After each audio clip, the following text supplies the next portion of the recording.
The Life of Antony by Saint Athanasius. Part 2.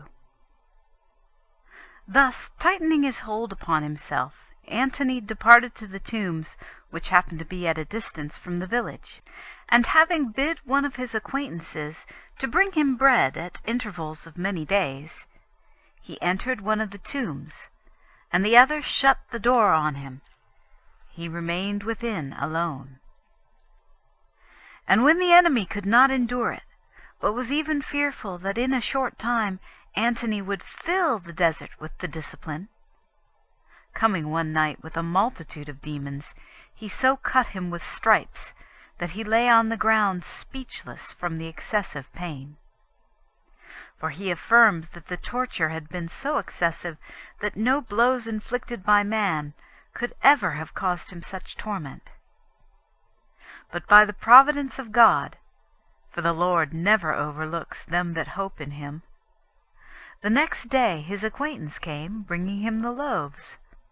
And having opened the door, and seeing him lying on the ground as though dead, he lifted him up and carried him to the church in the village, and laid him upon the ground.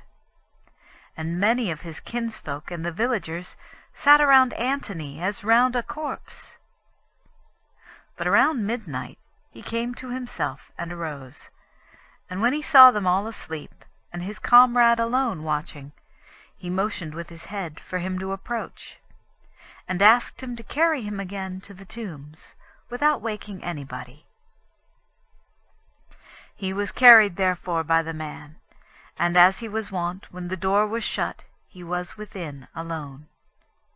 And he could not stand up on account of the blows, but he prayed as he lay. And after he had prayed, he said with a shout, "Here am I, Antony! I flee not from your stripes, for even if you inflict more, nothing shall separate me from the love of Christ." And then he sang, "Though a camp be set against me, my heart shall not be afraid." These were the thoughts and words of this ascetic. But the enemy, who hates good, marveling that after the blows he dared to return, called together his hounds and burst forth. "You see," said he, "that neither by the spirit of lust nor by blows did we stay the man. But, since he braves us, let us attack him in another fashion." But changes of form for evil are easy for the devil. So in the night they made such a din that the whole of that place seemed to be shaken by an earthquake.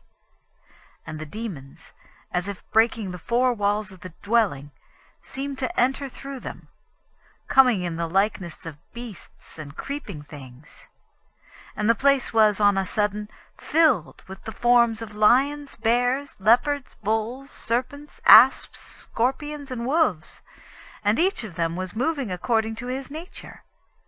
The lion was roaring, wishing to attack, the bull seeming to toss with its horns, the serpent writhing, but unable to approach, and the wolf, as it rushed on, was restrained. Altogether, the noises of the apparitions, with their angry ragings, were dreadful. But Antony, stricken and goaded by them, felt bodily pains severer still. He sat watching, however, with unshaken soul, groaning from bodily anguish. But his mind was clear, and as in mockery he said, "If there had been any power in you, it would have sufficed had one of you come. But since the Lord hath made you weak, you attempt to terrify me by numbers. And a proof of your weakness is that you take the shapes of brute beasts." And again with boldness he said, "If you are able, and have received power against me, delay not to attack. But if you are unable, why trouble me in vain? For faith in our Lord is a seal and a wall of safety to us." So after many attempts they gnashed their teeth upon him, because they were mocking themselves rather than him. Nor was the Lord then forgetful of Antony's wrestling, but was at hand to help him. So looking up he saw the roof as if it were opened, and a ray of light descending to him. The demon suddenly vanished, the pain of his body straightway ceased, and the building was again whole. But Antony, feeling the help, and getting his breath again, and being freed from pain, besought the vision which had appeared to him, saying, "Where wert thou? Why didst thou not appear at the beginning to make my pain cease?" And a voice came to him, "Antony, I was here, but I waited to see thy fight. Wherefore, since thou hast endured, and hath not been worsted, I will ever be a succour to thee, and will make thy name known everywhere." Having heard this, Antony arose and prayed, and received such strength that he perceived that he had more power in his body than formerly. And he was then about 35 years old. And on the day following he went forth still more eagerly, bent on the service of God, and having fallen in with the old man he had met previously, he asked him to dwell with him in the desert. But when the other declined, on account of his great age, and because as yet there was no such custom, Antony himself set off forthwith to the mountain. And yet again the enemy, seeing his zeal and wishing to hinder it, cast in his way what seems to be a great silver dish. But Antony, seeing the guile of the evil one, stood, and having looked on the dish, he put the devil in it to shame, saying, "Whence comes a dish in the desert? This road is not well worn, nor is there here a trace of any wayfarer. It could not have fallen without being missed on account of its size. And he who had lost it, having turned back to seek it, would have found it, for it is a desert place. This is some wile of the devil. O thou evil one, not with this shalt thou hinder my purpose. Let it go with thee to destruction." And when Antony had said this, it vanished like smoke from the face of fire. Then again, as he went on, he saw what was this time not visionary, but real gold scattered in the way. But whether the devil showed it, or some better power to try the athlete, and show the evil one that Antony truly cared naught for money, neither he told, nor do we know. But it is certain that that which appeared was gold, and Antony marvelled at the quantity, but passed it by as though he were going over fire. So he did not even turn, but hurried on at a run to lose sight of the place. More and more confirmed in his purpose, he hurried to the mountain, and having found a fort so long deserted that it was full of creeping things, on the other side of the river, he crossed over to it and dwelt there. The reptiles, as though someone were chasing them, immediately left the place. But he built up the entrance completely, having stored up loaves for 6 months. This is a custom of the Thebans, and the loaves often remain fresh for a whole year.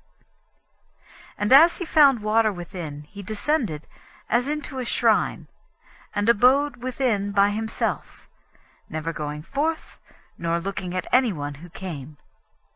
Thus he employed a long time training himself, and received loaves let down from above twice in the year. But those of his acquaintances who came, since he did not permit them to enter, often used to spend days and nights outside, and heard, as it were, crowds within, clamoring, making a din, sending forth piteous voices, and crying, "Go from what is ours! What dost thou, even in the desert? Thou canst not abide our attack." So at first those outside thought that there were some men fighting with him, and that they had entered by ladders. But when stooping down they saw through a hole there was nobody, they were afraid, accounting them to be demons, and they called on Antony. Them he quickly heard, though he had not given a thought to the demons, and coming to the door he besought them to depart, and not to be afraid. For thus, said he, the demons make their seeming onslaughts against those who are cowardly. Sign yourselves therefore with the cross, and depart boldly, and let these make sport for themselves. So they departed, fortified with the sign of the cross.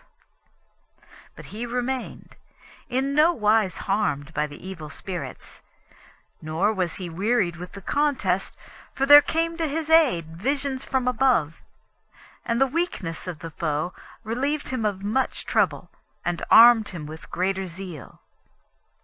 For his acquaintances used often to come expecting to find him dead, and would hear him singing, "Let God arise, and let his enemies be scattered. Let them also that hate him flee before his face. As smoke vanisheth, let them vanish. As wax melteth before the face of fire, so let the sinners perish from the face of God." And again, "All nations compassed me about, and in the name of the Lord I requited them." And so, for nearly 20 years, he continued training himself in solitude, never going forth, and but seldom seen by any. End of Part 2.